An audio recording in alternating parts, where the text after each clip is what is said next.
Pero bueno, creo que yo en esta búsqueda de qué hago, ¿verdad? Porque cuando ya entonces pasas de ser especialista privado, lo lógico es luego pues que te direccionen también a la caja, ¿verdad? A los especialistas de la caja.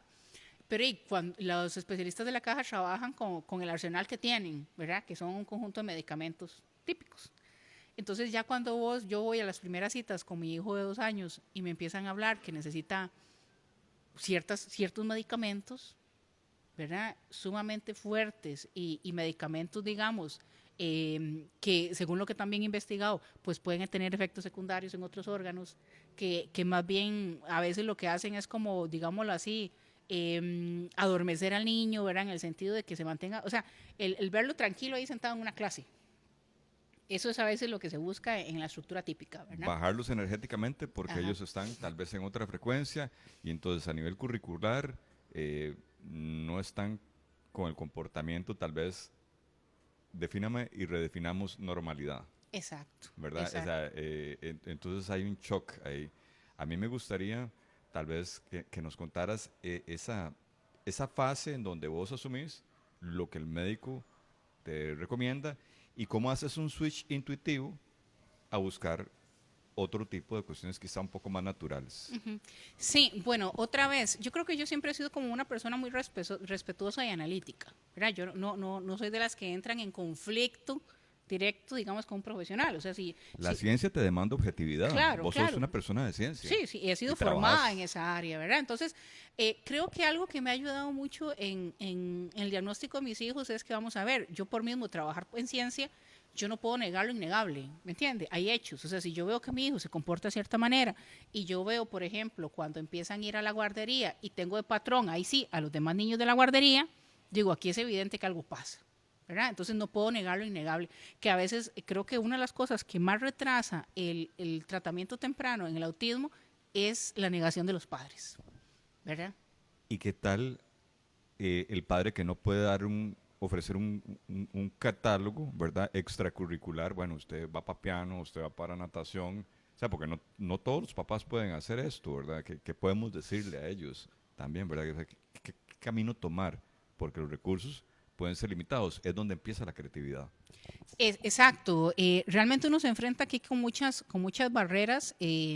Eso, o sea, por un lado tenés en muchos casos, como te digo, acceso únicamente, bueno, en mi caso yo tuve, gracias a Dios, el acceso a profesionales privados, ¿verdad? Pero hasta ahí, para un diagnóstico, más allá de eso no te resuelven, o sea, es que a veces es muy, vamos a ver, hemos creado esta red de apoyo a nivel regional también, porque una mamá a veces está desesperada por conseguir el dinero para ir a pagar a un profesional, como que si vos te doliera algo, ¿verdad? Entonces usted dice, bueno, voy al médico, el médico me da una pastilla y me curo, ¿me entendés? Entonces muchas están esperanzadas en que solo llegar al del doctor o la doctora te va a dar una solución para aquello. Y a veces yo le digo, mire, obviamente es algo muy importante tener certeza del diagnóstico, es el primer paso, pero más allá de eso, usted va a salir con un documento que es un dictamen. Y más allá de eso, no, ¿verdad? Y ahí tenés que trabajar en un conjunto de herramientas, digamos, bueno, lo que te da también la caja, pero y cuando en la caja lo que llegas y te ofrecen es lo que ellos pueden, ¿verdad? Que es, por ejemplo, medicamentos, es medicar, y si es algunos casos, algunos análisis, y pero a mí me ha pasado que en algunos casos yo les solicito a ellos algunos análisis, por el conocimiento quizás en algunas otras áreas, pero si no, en pandemia, y ha pasado, por ejemplo, a mí me ha pasado que las últimas 2, 3 citas de mis hijos han sido telefónicas. Entonces, ¿cómo vos explorás un niño autista por teléfono? O sea, donde la que atendes es a la madre, donde inclusive el trastorno se define como puras observaciones. O sea, no hay un análisis, no hay un test, no hay un análisis de laboratorio, ¿verdad? Y todo es conductual por ejemplo, las últimas citas han sido telefónicas. Por ejemplo, mis hijos pequeños, desde pequeñitos bebés, fueron intolerantes a la lactosa. Hacían unas alergias pavorosas, pavorosas. Ok, aquello es como, naciste en San Carlos, pero no puedes tomar leche. Sí, ese es el colmo, ¿verdad? Ok. Pero bueno, y el tema es que entonces desde pequeños eran intolerantes, desde pequeños eran sumamente alérgicos. Por ejemplo, recuerdo yo misma identificar, o sea, le mandaban ciertos, qué sé yo, complementos los médicos, Y digo yo, pero ¿cómo si estaba bien? O sea, ¿qué fue lo que agregué? Y entonces recuerdo una vez que le mandaron unas vitaminas y me puse a leer ahí casi con lupa los ingredientes y encontré aspartame, que al final de cuentas es casi un derivado de hidrocarburos, imagínate, ¿verdad? El aspartame. Y entonces efectivamente se lo quité y al otro día ya estaba súper bien. Cuando casi lo que me habían recomendado era mandarlo donde un pediatra alergólogo, ¿verdad? Porque ya después de gastar un montón de dinero, después de buscar un montón de consultas de esa situación tan terrible, digamos, a nivel de piel, entonces ya uno empieza a ligar y digo yo, claro, por supuesto que, vamos a ver, que la alimentación no te va a quitar el autismo, ¿verdad? Pero la alimentación contribuye a tener, digamos, vamos a ver, si vos comes algo, y algo que me di cuenta después, cuando ya el mayor pudo empezar a hablar mejor, es que él comía cosas con gluten y se le inflamaba el estómago. Inmediatamente le dolía el estómago, dormía terrible, pasaba toda la noche llorando y no dormía nadie en la casa, ¿verdad? Y ya no es un tema del niño, sino del Claro, núcleo familiar totalmente. claro, porque es una cosa complicadísima, ¿verdad? De que vos no descansás, vos tenés una carga, ya imagínense en mi caso, yo soy profesora universitaria, coordino un área de investigación, tengo investigadores a cargo, trabajo con empresas y tenés que rendir, ¿verdad? Tenés que rendir y tenés los niños, más la tarea y todo el enredo, ¿verdad? Entonces, al final uno dice, Dios mío, ¿pero qué es lo que pasa? O sea, yo antes inclusive de tener el diagnóstico de autismo, yo dije, qué cosa más dura ser mamá. ¿Verdad? O sea, uno se lo espera, pero no a ese nivel. Entonces, más bien el diagnóstico te da tranquilidad de decir, mire, y sí, o sea, esta cosa trae hormigas, ¿verdad? Pero y bienvenidas sean. Entonces, ahí es donde uno dice, bueno, buscamos otras opciones. Y efectivamente ya empezar a conocer un poco, claro, creo que sí se me ha facilitado mucho el hecho de que en esas conversaciones con esos doctores, pues ellos me hacían una exposición, ¿verdad? A nivel más profundo, a nivel inclusive bioquímico, ¿verdad? Y otras consideraciones que quizá me era más sencillo entender, ¿verdad? ¿Habías antes de esta etapa de hablar con médicos un poco divergentes? Porque no, ellos no son de pastilla, digamos. Si estamos hablando de la doctora que trabaja en Panamá, que también es tica, que por ahí quisiera que nos pusieran este link de un podcast maravilloso que tuvimos con la doctora Baltodano. ¿Vos tenías antes esa conciencia de que hay más neuronas aquí, que muchas cosas de aquí no vienen de No, aquí no, arriba, no, realmente sino que también creo que vienen uno la emoción de abajo? nunca hace esas uniones, ¿verdad? A nivel de neurotransmisores, a nivel de, por ejemplo, lo que ciertas sustancias, aceites esenciales pueden regular, a nivel de esos neurotransmisores, a nivel, por ejemplo, de cómo esos neurotransmisores son los que causan ese estado alterado en los niños con trastorno sensorial. Y aquí es algo súper importante. Que yo lo que quiero dejar, o sea, cuando usted, imagínese claro, un niño que no soporta la luz, el olor, el color, ¿verdad? Es como digo yo, como un cable pelado en el sentido que todos los estímulos, ¿verdad? Le afectan. Claro, no se va a poder concentrar a nivel cognitivo. De hacer un circuito. No se puede concentrar a nivel afectivo, ¿cierto? Entonces, ¿qué es lo más difícil que yo me he encontrado en mi propia experiencia? Que le digan a un niño que un TEA grado 3 tiene un retardo mental. De una vez, ¿verdad? O que tienen muy comprometida su parte cognitiva, ¿verdad? Yo creo que eso es la parte más dura. Y lo peor es quien se cree el cuento, ¿verdad? Porque he hablado, por ejemplo, ya en todas estas historias con madres, con muchachos de 20, 25 años, que me dicen eso. Es que a mí me dijeron que tenía un retardo mental. Entonces, si no aprendía, entonces ¿para qué le iba a enseñar nada? O sea, de una vez lo condenaron. Perfectamente truncar perfectamente una mente lo truncaron. totalmente con una hipercapacidad Exacto. sensoria y no ofrecerle... Imagínese un muchacho de esto siendo catador. O sea, es que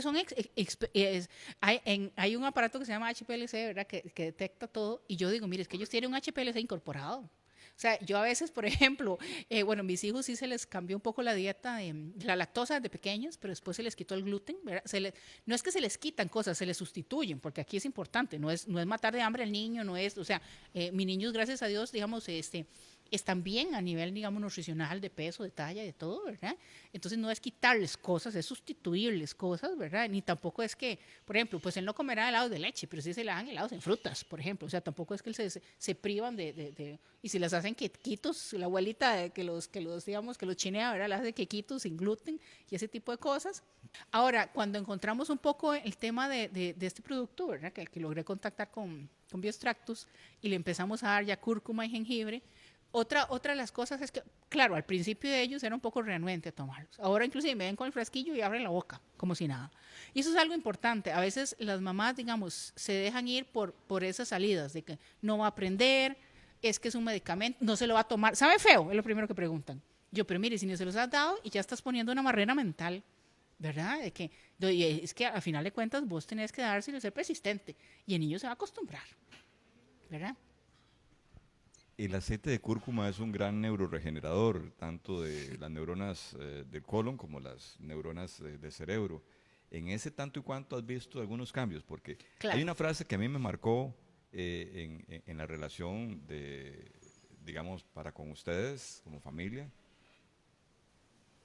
Nunca voy a olvidar ese texto, esa frase, esa selección de palabras que utilizaste. Liliana, vos me dijiste a mí, verlo comer por su propia cuenta es un hecho maravilloso. O sea, Sí, ¿hay un antes y un después? sí, ¿Podríamos sí, decirlo? sí, claro, digamos, es que vamos a ver, quizá los que no son padres de niños autistas no comprenden lo que cuesta hacer esos hitos, ¿verdad? O sea, es que realmente los seres humanos somos una maravilla y no nos percatamos de que hablamos, de que comemos, de que socializamos, ¿verdad? Pero, por ejemplo, yo recuerdo a un Gabriel desde los 6 meses que se tapaba la boca y el papá tenía que agarrarle las manitas y yo meterle la cuchara. O sea, es que no estamos hablando de si quiere leer o si quiere ir a piano, estamos hablando de que no quiere comer. Es algo vital, o sea, de que si no se muere, si no se enferma. Entonces es algo sumamente frustrante, ¿verdad? Realmente el hecho de que no comiera. Todo un reto. Claro, pero es que es un reto que eso es lo que nos desgasta mentalmente. Porque vamos a ver, si vos tenés un niño que no quiere comer y tenés que darle 5 veces al día, aquello se convierte para vos, se convierte ya no sé, en casi algo terrible, ¿verdad? Porque yo digo, Titánico, ¿no? Odisea. claro, es como como que si a vos te chollara un zapato y te digo, mire, no, es que se lo tiene que poner 5 veces al día y ir a caminar de aquí 1 kilómetro todos los días. O sea, en que llega el momento que digo, mire, logré que desayunara. Bueno, y ahora viene la merienda. Y ahora viene el almuerzo. Y ahora bien, entonces tú te convierte en una carga psicológica, ¿verdad? Y, por ejemplo, ni siquiera aceptar alimentos. Inclusive Gabriel estuvo casi 2 años que comía solo licuado. Solo comía licuado. Y no porque no tuviera algún impedimento físico que le impidiera tragar o masticar, es por el tema sensorial, ¿me entiendes? Por las texturas, por esa capacidad de sabores. O sea, inclusive él vuelve a ver una comida y sabe casi qué tiene, ¿verdad? O sea, y mentira que usted dice, ay, voy a camuflarle un pedacito de zanahoria. Ni en el caldo. O sea, él hace así, exacto, vuelve a ver y hace, y ya, pum, lo rechaza, ¿verdad? Pero sí, entonces cuando empezó a darle, por ejemplo, esos aceites esenciales, ya, se lo empiezo a dar, ¿verdad? Y sobre todo el que tiene CBD, ¿verdad? Y se lo empecé a dar y a la semana se lo empecé a dar, ok, listo. Y recuerdo que tenía una cita en el hospital con él, la última cita presencial que tenía, o más bien la primera después del diagnóstico ya formal a nivel privado, y andaba con Gabriel alzado porque él no quería caminar. No porque no podía, sino porque no quería caminar, porque los estímulos. Entonces estaba como hacia, y lo tenía alzado y andaba el bolso, andaba los papeles de Gabriel. Y llegaron a un punto en que algo me pidieron de un documento. Yo dije, Gabriel, va para el piso, ¿verdad? Porque ya no puedo, o sea. Entonces, cuando lo puse al piso, entonces él llega y se vuelve a ver y me dice, mamá, casi me desmayo.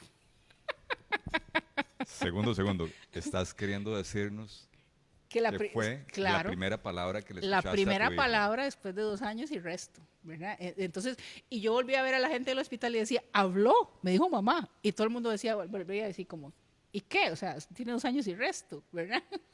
Lo más maravilloso es a veces lo más sutil, gente.